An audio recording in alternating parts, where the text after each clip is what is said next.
Right, in this lecture, we're going to talk about the effect on the acidity of a solution when you have ions or different salts dissolved in it.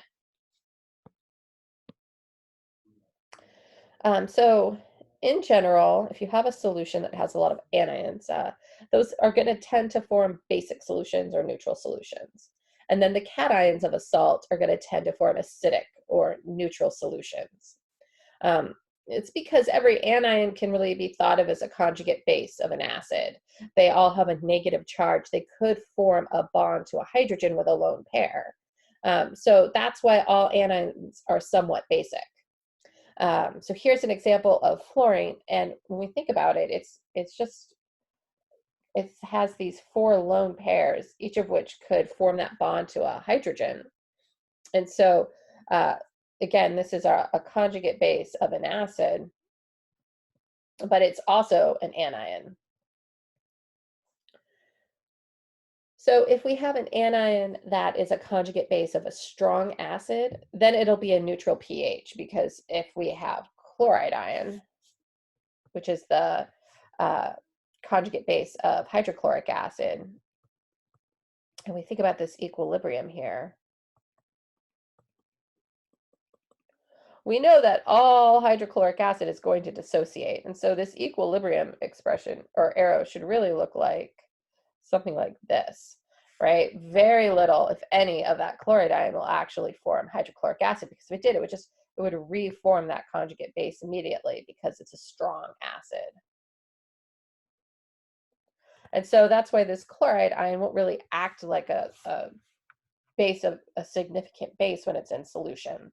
And it'll always form solutions that are pH neutral if it's paired with a cation that does the same.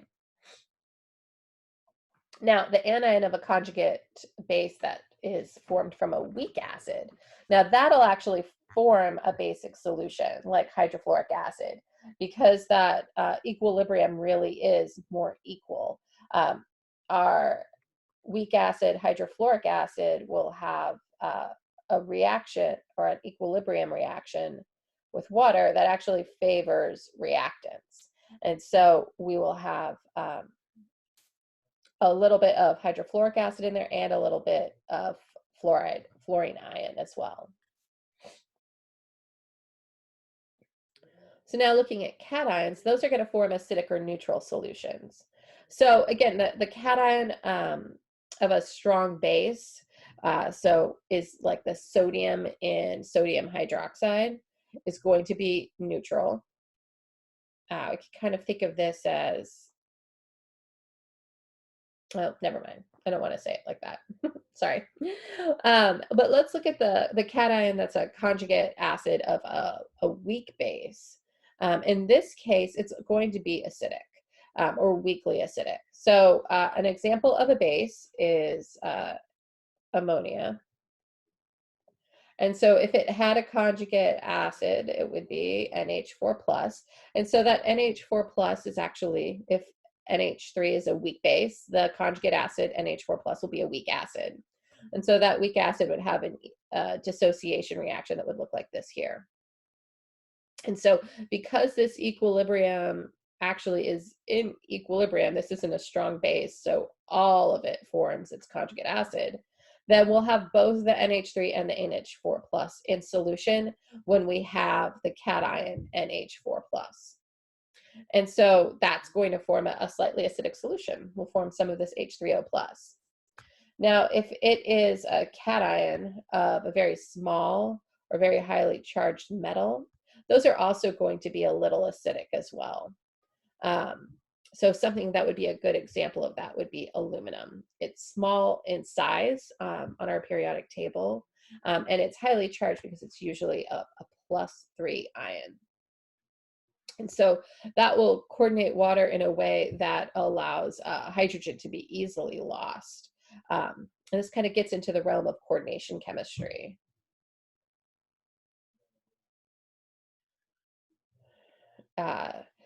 And so these small, highly charged metals will react with water in a way that will be an acid-base reaction, essentially, because that hydroxide ion will be strongly attracted to that +3 aluminum ion. Also, we'll point out here too that other just ions that are in the group 2 cations, so have a +2 charge, are going to be neutral. So this highly charged metals, we're really looking at +3 or +4 or +5 or +6 or +7.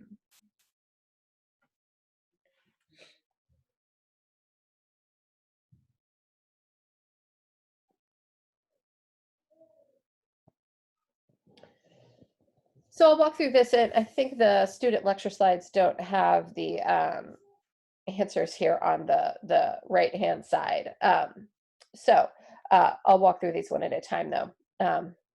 So let's look at each and classify it as acidic or basic and think through what they'll form.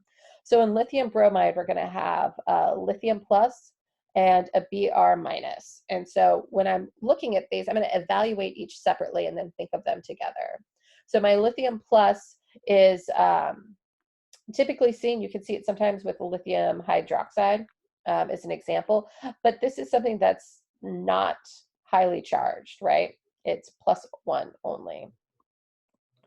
It is small, but it's not highly charged. And so this is going to typically form the, since it's a counterion of a strong base and it's small and not highly charged, we expect this to be neutral.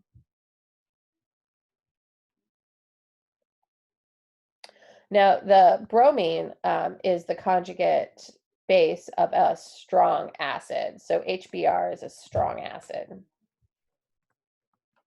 So that's going to make this Br minus neutral as well, or form neutral solutions. And so since both of these form neutral solutions, we'll have an overall neutral solution of lithium bromide.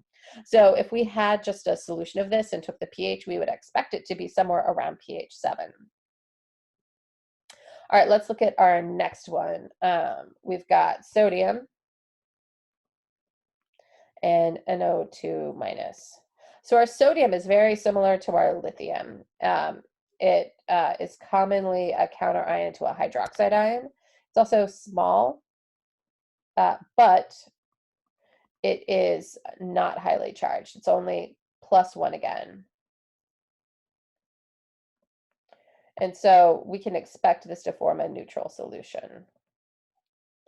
Now looking at our NO2 minus, this is the conjugate base of HNO2. Now HNO3 is a strong acid, but HNO2 is a weak acid.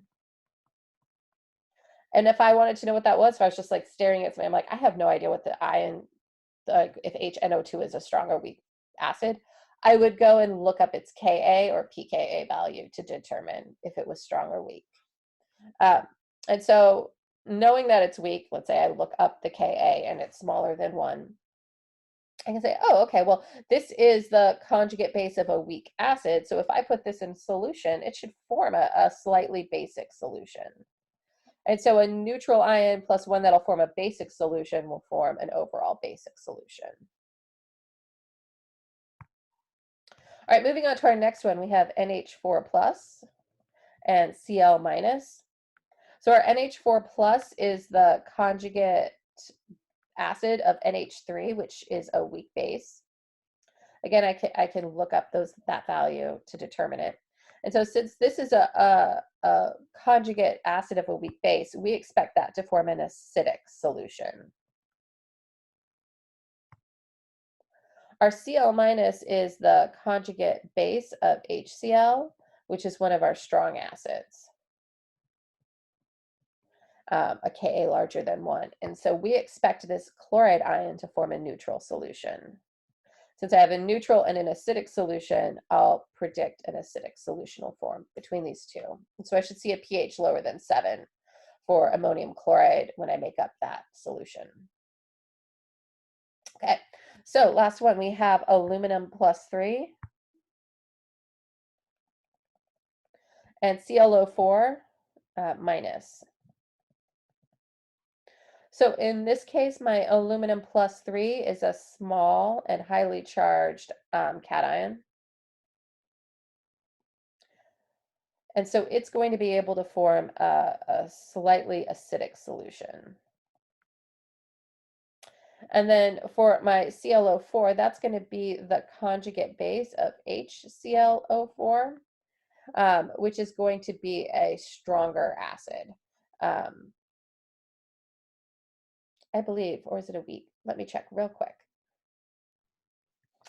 Okay, the pKa of perchloric acid is equal to negative 15.2. So this is a very strong acid. And so that means we're going to have a neutral solution form. So since we have an acidic and a neutral solution together, we'll form an acidic solution for this salt. And so for each of these, what you do is you have to separate them into their cation and anion, evaluate it, and predict if each ion would form a neutral, basic, or acidic solution, and then think of them together and decide if it'll be overall acidic, basic, or neutral.